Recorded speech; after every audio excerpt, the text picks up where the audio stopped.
Meus irmãos, a paz do Senhor, quem vos fala é o pastor Rodrigo, e neste dia eu gostaria de conversar um pouco com vocês com relação à igreja na sua totalidade e o que precisamos para que venhamos trazer um crescimento sólido e firme para a nossa igreja. A Bíblia diz, no livro de 2 Timóteo, capítulo 1, versículo 3, o seguinte texto: Dou graças a Deus, a quem desde os meus antepassados sirvo com consciência pura, para sem cessar faço memória de ti nas minhas orações noite e dia, desejando muito ver-te, lembrando-me das tuas lágrimas, para me encher de gozo, trazendo à memória a fé não fingida que em ti há, a qual habitou primeiro na tua avó Lóide e em tua mãe Eunice, e estou certo de que também habita em ti. Esse texto bíblico é o contexto que Paulo, ao consolidar o seu discípulo Timóteo, ele observara que na avó de Timóteo, na mãe de Timóteo e no próprio Timóteo existia uma fé firmada, existia uma fé inabalável. Por quê? Porque este princípio foi ensinado desde os seus antepassados. E o que eu quero dizer para você neste dia? Neste dia eu quero abordar uma coisa chamada consolidação. O que é a consolidação? Consolidação é o cuidado e atenção que deve ser dado ao novo convertido para que nele seja implantado o caráter de Cristo. Nós observamos que no meio de nossas igrejas existe uma facilidade muito grande em ganhar vidas, em ganhar almas. Conquistamos muitas pessoas, ganhamos muitas pessoas. Nossas igrejas muitas vezes é movida por esse momento ímpar de conquistar vidas e ganhar almas. Mas um pastor dizia assim: as Assembleias de Deus no Brasil, as igrejas cristãs, elas têm uma facilidade de ganhar muitas vidas. A porta da frente sempre está muito bem aberta, mas a de trás está maior do que a da frente. Por quê? Porque na mesma proporção que nós ganhamos vidas, nós também perdemos vidas. Se você olhar na sua igreja e observar, você verá que neste ano que está se passando e finalizando já, no ano de 2019, quantas vidas você já não ganhou para Cristo na sua igreja? Quantas pessoas não aceitaram a Cristo? Quantas pessoas não levantaram a mão na frente, foram até a frente, confessaram Jesus, aceitaram Jesus? Mas agora observe isso: quantas ainda permanecem na igreja? Quantas ainda estão na igreja até hoje? Quantas ainda estão servindo a Deus? Talvez não teria nem 10% na igreja hoje. Por quê? Porque é necessário que essas pessoas sejam consolidadas. Como eu falei anteriormente, o que é consolidação? É o cuidado e atenção que deve ser dado ao novo convertido para que nessa pessoa seja implantado o caráter de Cristo. Consolidar é um processo eficaz de fazer discípulos, né? É um processo eficaz de levar a pessoa a permanecer na igreja. Se aquela pessoa que levantou a mão na frente, que aceitou Jesus, ela não for conectada com a igreja, ela não for procurada pela igreja, ela não for ensinada pela igreja, ela não for visitada pela igreja, na primeira semana que ela aceitar Jesus, ela não permanecerá na casa do Senhor. Por quê? Porque as suas lutas e batalhas são muito grandes. Nesse momento que ela aceitou Jesus, é preciso que ela seja acompanhada por alguém. É preciso que ela seja cuidada por alguém. E isso é uma igreja atuante. Por quê? Porque ela não deixa que aquela pessoa que aceitou Jesus volte a se desviar do caminho do Senhor. Por quê? Porque ela será interagida no convívio cristão, no convívio espiritual de uma igreja. Então, logo que eu vou dar um exemplo, um jovem. Quando um jovem aceita Jesus, certamente um líder da igreja vai acompanhá-lo, vai visitar a sua família, vai visitar a sua casa, vai pegar seu endereço, vai na sua residência, conhece seu pai, com a mãe, a sua família numa totalidade. E isso já vai gerar um vínculo com a família da pessoa. Então, com o passar do tempo, você não ganhará somente aquela pessoa para Cristo, mas você também ganhará toda a família dela para Jesus. Então, a pessoa que aceitar Jesus, ela precisa ter um acompanhamento na primeira semana que ela se converter, senão ela não vai permanecer na casa do Senhor. Como eu faço essa consolidação? Ensinando para a pessoa o caminho do Evangelho, ensinando para a pessoa o que é ser crente, o que é participar de uma igreja, o que é essa nova vida em Cristo, o que é ser batizado em águas, o que é fazer comunhão com a igreja, o que é participar de uma santa ceia. E consequentemente essa pessoa, num futuro bem próximo, ela já estará cuidando de outra pessoa, já estará consolidando outra pessoa.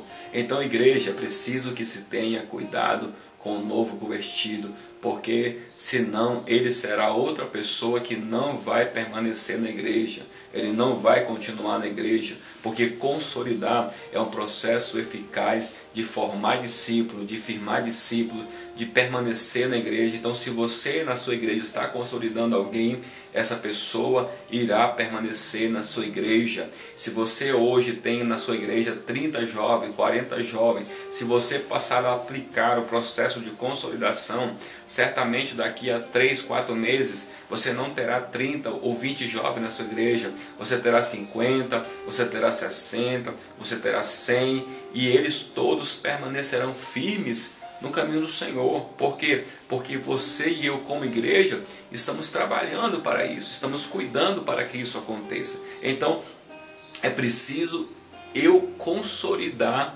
aquela vida para que ela permaneça nos caminhos do Senhor. Muitas vezes, o processo inicial de tudo isso é o evangelismo, né? É o evangelismo. Porque qual foi a missão de Jesus? Ele veio buscar e salvar aquele que se havia perdido, né? Quando Jesus entrou na casa de Zaqueu, disse para ele: Zaqueu, hoje a salvação entrou na sua casa. Qual é o princípio do Evangelho? O princípio do Evangelho é ganhar vidas, ganhar almas. E como eu vou ganhar vidas? Através de evangelismo, através de visitas, através de um contato pessoal com uma pessoa que está precisando de Jesus, de um amigo do trabalho, de um colega que muitas vezes abre o coração para nós e diz que está precisando de ajuda. Então, nesse momento, você vai levá-lo à igreja.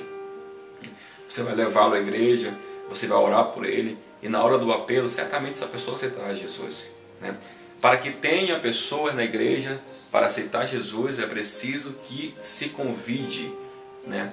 Certa vez, Martinho Lutero falou para o seu moço que orava dizendo: Senhor, dai-me vida, dai-me almas, traga pessoas aos seus caminhos. E Martinho Lutero, incomodado com aquilo, disse assim: filho, você não tem que orar apenas, você tem que entrar em campo, você tem que evangelizar, você tem que trazer as pessoas para a igreja. Eu fico observando que muitas vezes em nossas igrejas passa um domingo, 2 domingos, 3 domingos, 4 domingos, 5 domingos, e você vê na hora do apelo que não aceita Jesus uma pessoa, que uma pessoa não entrega a sua vida a Jesus. Sabe por que isso acontece? Porque não está tendo evangelismo, porque não está tendo visitação. E muitas vezes tem igrejas que não faz mais nem apelo, porque já acha que isso não é importante mais. Mas a missão da igreja, culto domingo à noite, não é culto de prosperidade, não é culto de autoajuda, não é culto de motivacional. Culto domingo à noite é culto de conquistar vidas para Jesus. Esse é o principal objetivo de ter um culto domingo à noite, é de levar pessoas à presença de Deus. Então, quando eu consolido essa pessoa, eu vou ter pessoas firmes, fortalecidas, inabaláveis na presença de Deus. Então, queridos, se você observar esse espaço, você vai ter uma igreja forte, uma igreja abençoada, uma igreja em crescimento profundo, né? Mas para que tudo isso aconteça, eu preciso me preparar, né? Preparar para consolidar alguém. Porque nesse processo de consolidação, você vai ter conflitos espirituais, muitas pessoas vão cair, muitas vezes, com espíritos imundos, muitas pessoas vão fazer questionamentos com relação à fé, com relação à igreja. Então, quando eu vou consolidar, eu preciso ter um preparo, não é uma diversão. Você vai entrar no mundo espiritual, você vai levar uma pessoa a sair das trevas para a luz, e esse processo requer um preparo seu, um preparo de liderança. Então é preciso que você passe por um treinamento para que você leve essa pessoa de forma sábia, de forma espiritual, à presença de Deus. Então prepare-se para consolidar. Leia a Bíblia, ore, jejue, se consagre, tenha uma orientação de um professor, de um pastor, para você poder ensinar para aquela pessoa o caminho da salvação. Porque evangelismo não é brincadeira. Evangelismo não é um momento que você vai entrar na casa da pessoa e achar que tudo está bem. Não, você vai ter conflitos espirituais. Então, para consolidar, eu preciso me preparar. Eu preciso conhecer a Bíblia. Eu preciso conhecer a palavra, né? Eu preciso ensinar aquilo que eu vivo, aquilo que eu entendo. Então, prepare-se para consolidar com a presença de Deus na sua vida. Evangelismo, ele é uma entrega. Evangelismo é pagar preço. Evangelismo é cuidar de vidas, é se preocupar com pessoas, é se preocupar com o reino. A Bíblia diz que as searas são grandes, mas são poucos os trabalhadores. Eu observava que antigamente as nossas igrejas, elas evangelizavam nas ruas. Elas iam para as ruas falar de Jesus. Iam para as praças, para os ônibus, em vários lugares onde havia possibilidade de falar de Cristo, a igreja estava atuante. E hoje, o que aconteceu? Nós estamos presos dentro da igreja. Nós estamos presos dentro da igreja, esperando que as pessoas venham até nós, enquanto que nós temos que ir. Então a Bíblia diz: rogai ao Senhor da seara para que Ele mande trabalhadores. Trabalhadores são pessoas que se entregam para evangelizar, se entregam para levar uma pessoa na presença de Deus. Não é um trabalho fácil, né? Você tem que visitar a pessoa. Muitas vezes a pessoa vai dizer não para você, a pessoa não vai querer, não vai ouvir, mas você vai orar por ela, você vai ganhar no mundo espiritual e você vai visitar. E nessa visita você não vai ganhar apenas uma pessoa, você vai ganhar toda a sua família, que vão ir à igreja e vão aceitar a Cristo. Então, você tem que estar nesse processo de preocupação com a vida, porque aquela pessoa vai entender que você ama ela, que você se preocupa com ela, que você quer que ela venha a ser salva, né? Você tem que preencher na igreja as lacunas que o mundo deixou naquela vida. Então, logo, essa pessoa vai participar ativamente de uma igreja, vai participar do culto de doutrina, vai participar do culto de oração, vai participar da escola bíblica dominical, vai participar do culto de celebração à noite. E essa pessoa, quando é contagiada por essa presença, ela também tem a probabilidade de chamar outra pessoa para a igreja, de chamar outra pessoa para conhecer a Cristo, né? Isso tudo é integrando o novo convertido à igreja. Integrando de que maneira? Que ele participe das escolas, que ele participe dos desenvolvimentos de irmãos, de comunhão com irmãos, de reunião com irmãos. Então ele já vai se sentir à vontade dentro da igreja. Diferentemente de uma pessoa que aceitar Jesus e não conseguir se socializar, essa pessoa ela vai ficar um frágil espiritual. Então é preciso que você leve essa pessoa a socializar.